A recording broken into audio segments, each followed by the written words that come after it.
Yay, what's up? You know, whenever I do these lives, a big thing comes up that says, you are live. It's really hard not to go. I think I've said this before. DMI, Carolyn, what's up? How are we? Happy first Monday of April. We used to do these trainings weekly. People are getting overwhelmed.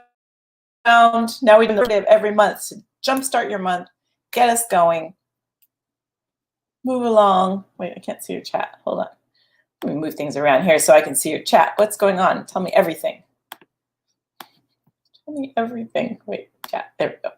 So if you don't know, I'm Carolyn J. Carpenter. We have new people that join our group every single day. So I always want to make sure to say hello and here I am and who I am. And yeah, I'm one of the clowns in this whole kit and caboodle of Hollywood Gatekeepers. And so we meet every every first Monday of the month to talk about being a reader.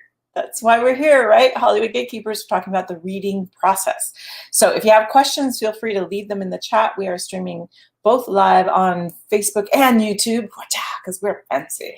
So we're doing both places. If you have a question, it should pop up and I should be able to answer it. But I just wanted to talk a little bit about why, tell me why. Why do we need readers in Hollywood? Why do you need readers at all? Why do writers need readers? Almost said, why do writers need readers? Why do writers need readers? I could say it. Why do writers need, because it's the why and then the right. Okay. Why? Why do we need readers? Why does Hollywood need readers? What's the point? And I don't think we talk about this enough about the big why. We talk about why they're important to the process or hola again. Wow, see them all. So yeah, why do we need readers? What's the dealio? Why does it even matter? And it matters in many different ways. And one of the main reasons that we need readers is because the reader is the only one in the whole process of everything that goes down who is solely focused on the screenplay, just the screenplay. That's our job, is we focus on the story of the screenplay. We are always looking for what makes that story work, right? That's why we're here. So we're so focused on the story that we can really nail what that writer is going for. We are looking for the things that the writer is trying to get across. We are all about the screenplay. Other people are about the screenplay as well, but they're about the screenplay and a bunch of other stuff. I mean, even writers, it's their screenplay. Obviously, it's very important. But they're also looking at that screenplay in terms of their career. Where does it fit in their career? Where does it fit in where they want to see their screenplay in the bigger picture? Do they want to do the screenplay themselves? Are they trying to sell the screenplay? Do they want, what's going on with that? Is it a series? Is it like a prequel? What is the deal with that screenplay and how does it fit? And as a writer, for you writers out there, if you're a writer, you should have an idea of where your screenplay is fitting within your bigger picture. And if you're a writer, I'm sure you have many screenplays, right? Because one of the main questions that a producer asks a writer, if you do get in a pitch session into a room with a producer who's thinking about making your movie, is they're going to say, what else do you have? Because they want writers. They want people who write. You might write a brilliant screenplay and that's your only screenplay and it could sell and that could be awesome. But most writers write. That's the big thing that they do, is they write. I know it sounds silly, but it's true. It's like we want you to focus on making sure that you have a body of work. And so as a writer, you're focused, howdy, what's up? You're focused on all of those things, not just on your screenplay. As a producer, and the producer is someone who hires typically the reader to read that screenplay and write coverage, which coverage is kind of like a book report, just in case there's new people that are watching this. A coverage is kind of like a book report. And what that does is it talks about the screenplay. It kind of recaps what happens in the screenplay, condenses it down, and then it talks about what works and what needs work in that screenplay. And then the producer reads that coverage. So a producer needs that reader to give them a really solid look at what's in that screenplay, because then that's how the producer makes a decision about whether or not they want to work with this writer. Kind of important, right? So that producer is really relying on that writer to give them solid coverage. And sometimes we had Jeff Arch in not too long ago, and he spoke to our screen readers, and he talked about saying to producers, I want to make sure that a producer reads that script, not a reader. because he could tell whether or not the producer was just reading a coverage or whether or not that producer had read the screenplay. We want to be such great readers that that's not an issue anymore. It doesn't become, oh, I can tell you didn't actually read the screenplay. Because if you give a really solid coverage, that producer can really get an idea of what the screenplay is about on a really deep level. Producers are insanely busy. And it's not that it's not that they don't read things, because they do. Producers do read screenplays. But imagine they're getting hundreds, if not thousands, of submissions sometimes in the bigger companies. They get so many submissions.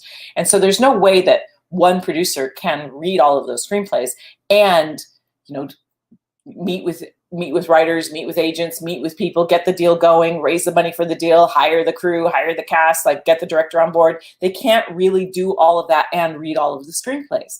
So that's why that coverage is so important. So that often this producer will get the coverage and then they'll say, okay, this is worth a meeting with this writer. So they'll meet sometimes with the writer first to get to know the writer and make sure, because, it's like dating. It's like serial dating, because they're not long-term relationships. It's like, sometimes they can be long, years and years, but in general, a movie project starts from when they get the script to a couple of years down the road when the movie's made. But that's a long time to be working with someone, also knowing that it's, and sometimes then it becomes multiple projects if there's a connection, right? So that's why you often see people using sort of the same writers, using the same people, directors using the same people. You see often, because when you find someone that works, you want to stick to it. A lot of directors use the same editor all the time. It's just like life. You want to work with and hang out with the people that you connect with. So a producer will sometimes meet with a writer first before they've actually read the script, because they've had a really good coverage. That's the idea anyway.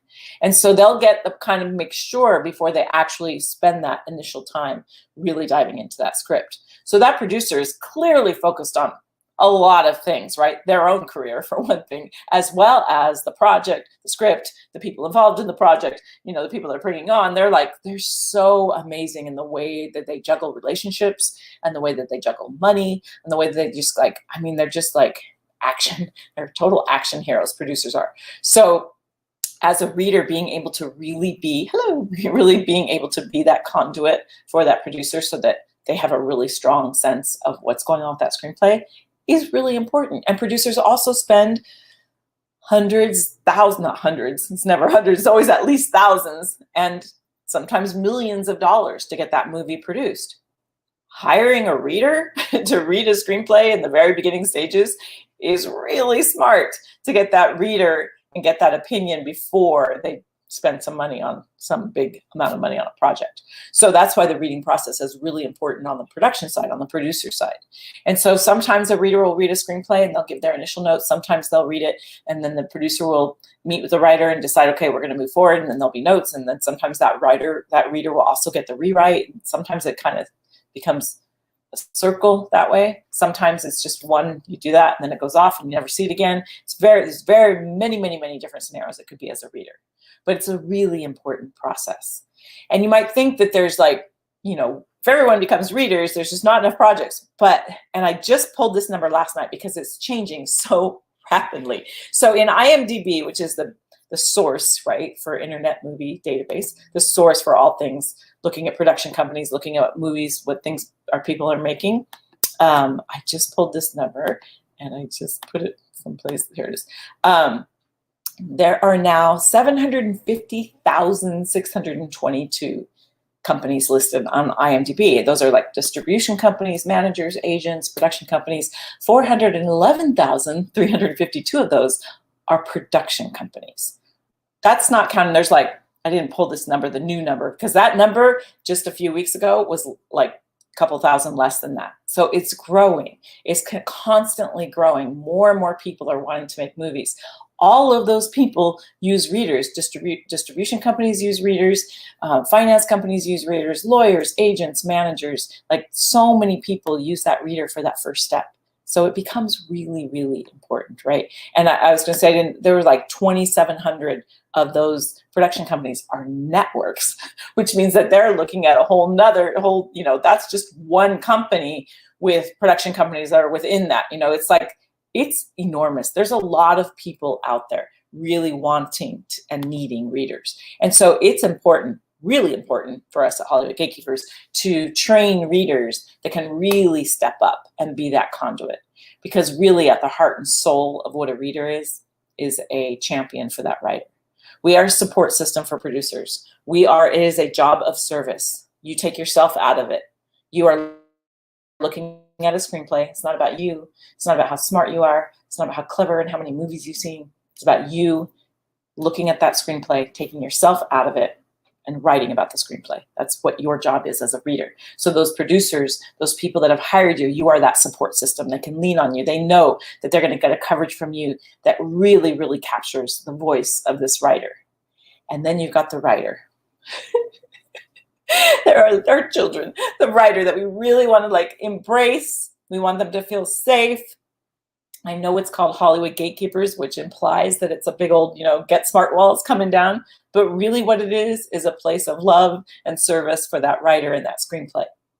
We want to be this really great place for a writer to be able to trust that a reader is going to get across what their story is about. And a lot of people say to me, do you read like a lot of bad scripts? Or, oh, they kind of joke, oh, you must read a lot of bad things. And it's like, I don't look at it that way. I've never looked at it that way. I've been doing this a long time. I've always looked at it just intuitively. I've looked at it as being an opportunity for that writer. Just the fact that they wrote a screenplay, 190 million people on Facebook have screenplay as an interest.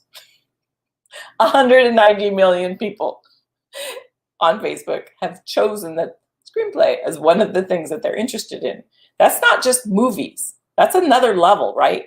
I have never been anywhere like a kid's birthday party, a sporting event, my dentist office. Like I have never been anywhere where someone in the room doesn't have a screenplay or know someone who has a screenplay. No matter where I am, sometimes I do conferences that have nothing to do with Hollywood. I work in a lot of nonprofits. And if people find out, sometimes when I'm doing my nonprofit work, I don't say what my job is just for this reason. Because when people find out that I'm a reader, it's like, I have a screenplay, my cousin has a screenplay, my nephew, my son's friend's daughter, blah, blah, like everyone has a screenplay. It is amazing. It's amazing to me that so many people have a screenplay, that there's 190 million people on Facebook. That's just Facebook. Like they have said that they're interested in screenplays. I'm assuming that means writing, reading, that kind of thing with screenplays.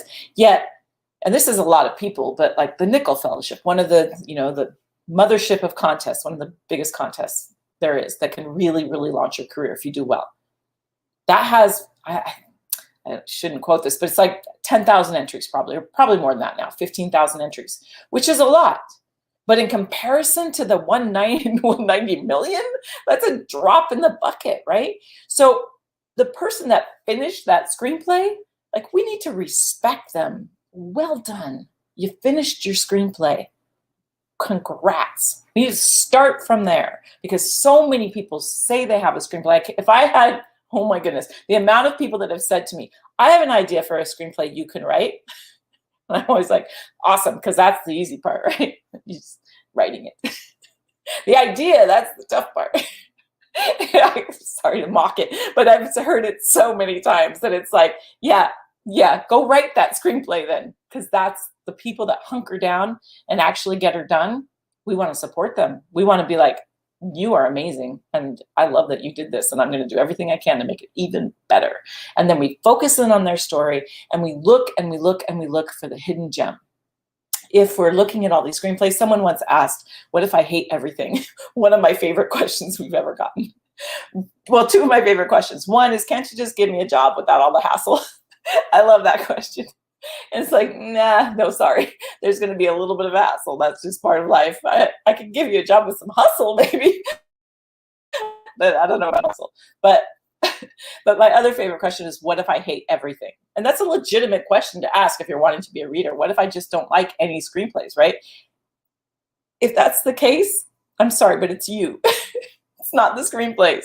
It's because if that's the case and you're hating everything, one, you need a break, or you're coming at it from an angle that no one could get past. So rather than looking for the things that are wrong, rather than being at all annoyed by anything that's wrong, for sure, that should not even be part of it. If things are wrong, it's an opportunity to tell that writer, here's some tweaks to do to make it right. That's a total opportunity. It's not a begrudging thing, or it's nothing to get, I almost like laugh at the idea of being mad or upset about it. It's a way of like, okay, this is usually when there's things that are wrong with a screenplay, it's just they don't know what they don't know. It's just that they don't know yet. And that's why you're there to go like, do this. You wouldn't get mad at a toddler when they're starting to walk and be like, get up when they fall. It'd be like, oh, you haven't learned that step yet. Here, take my hand. It's like, we want to be that, oh, you just don't know yet.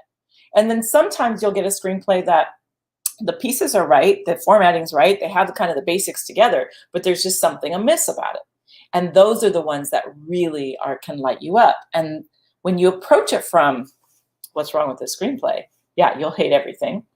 When you approach it from a state of curiosity, a state of safety, support for that writer, and you're looking for the things that are right. You're looking for the things that are different and cool and unique, because all of the things that aren't that, you'll see instantly and easily.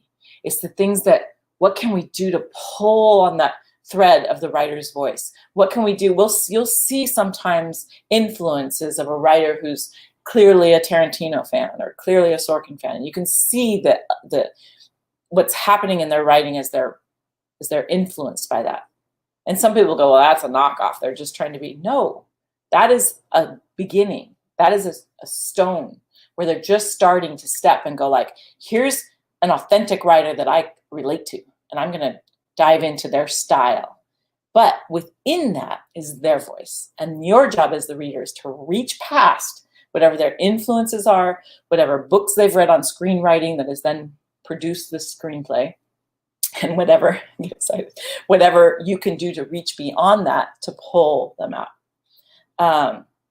Yes, great question, Tracy. Yes, a producer does hire more than one reader often. It depends on the size of the company. Sometimes the smaller companies will only have one reader, but if that's the case, they'll be a little bit more diligent about talking about it, or maybe meeting, or a little bit. They'll usually, most places have more than one reader. Definitely the bigger companies do. And then if the readers don't agree, they'll bring in a third to break the tie, kind of thing. Contests always do. Every contest I've ever helped with has had more than one reader read the screenplay, because they want to make sure, honestly, all across the board, they want that project to work. They really do. They want that screenplay to move forward in the competition. They want to produce that movie. They're actively looking for the next best thing, or they wouldn't ask for the screenplay to begin with from a production company. So they really are trying to give that screenplay the best shot. They really do. They don't want to waste their time reading screenplays they're not going to produce. They want to find the one that lights them up. They're equally as excited as the writer who submits their screenplay. So they often also will set up their readers to be like, we know that this person loves horror films. We're going to give our horror films for her. We know that this person loves rom-coms. We're going to give him all the rom-coms. It's like they will give the screenplay to the reader that has the opportunity to give it the best shot. They're not going to go, oh, you know who hates fantasy? So-and-so over here really hates fantasy. Let's give them that one. They don't do that. They check in with you first when you become a reader to kind of get to know you, to make sure you have the same sensibilities as their company. And then they'll check in to see what your likes and dislikes are, because they really do want to give that screenplay the best shot. So it really, just making sure. Thank you, Shri. Oh, so it was less than I was. Oh, okay. Austin had more than Nickel. Isn't that interesting? Interesting. I wonder why that is. Interesting stat there. Thank you for that. So so when you think about 190 million people that say I love screenplays, that's a teeny tiny drop in the bucket, right? So all of those writers out there that haven't thought to enter a screenplay yet, they need you to read their screenplay, because you're going to be the one that's focused on the screenplay.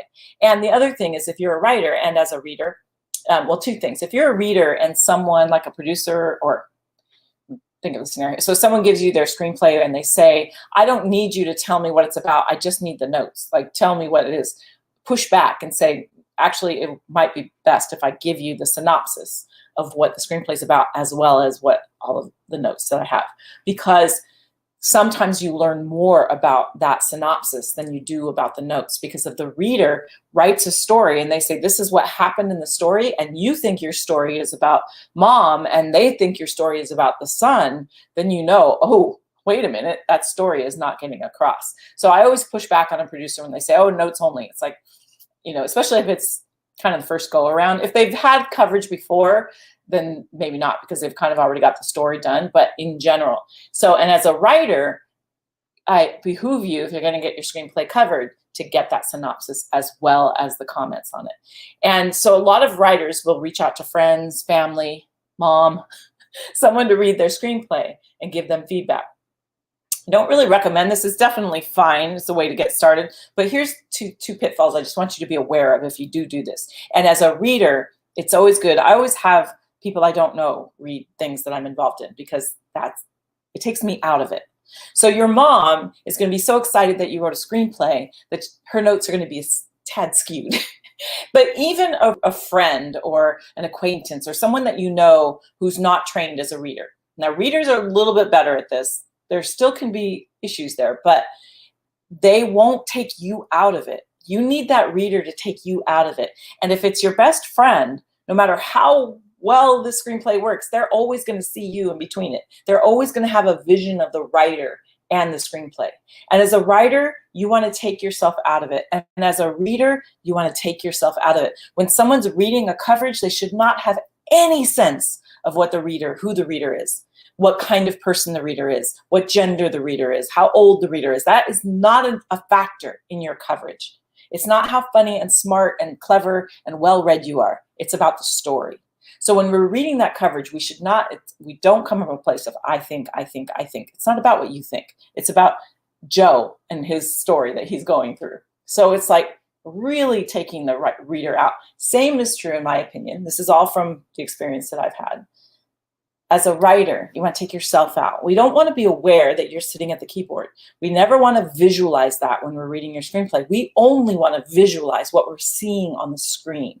And so if you give your screenplay to some person who loves you, they're always going to see you sitting at the keyboard, even when they're engaged in the story. They're still going to have this little inkling. Our brains are amazing this way. We can multitask. Not well, but we can. And we're always going to be seeing you there. And it's going to affect, because we can't multitask and categorize all that well, you're always going to be present in that work.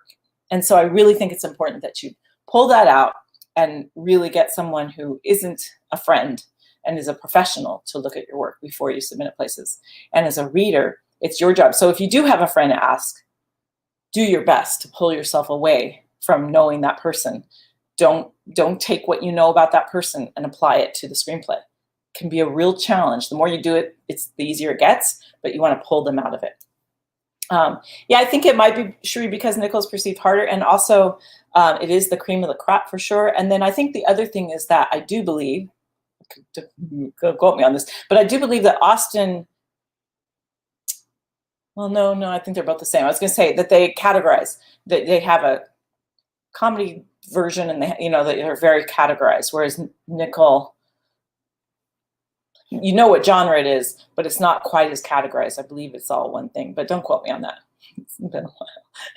And I'm not sure. I think Nicole has also, Austin has morphed and changed a bit over the years. And I do think, plus the other thing about Austin, and if you do enter contests, they have a festival.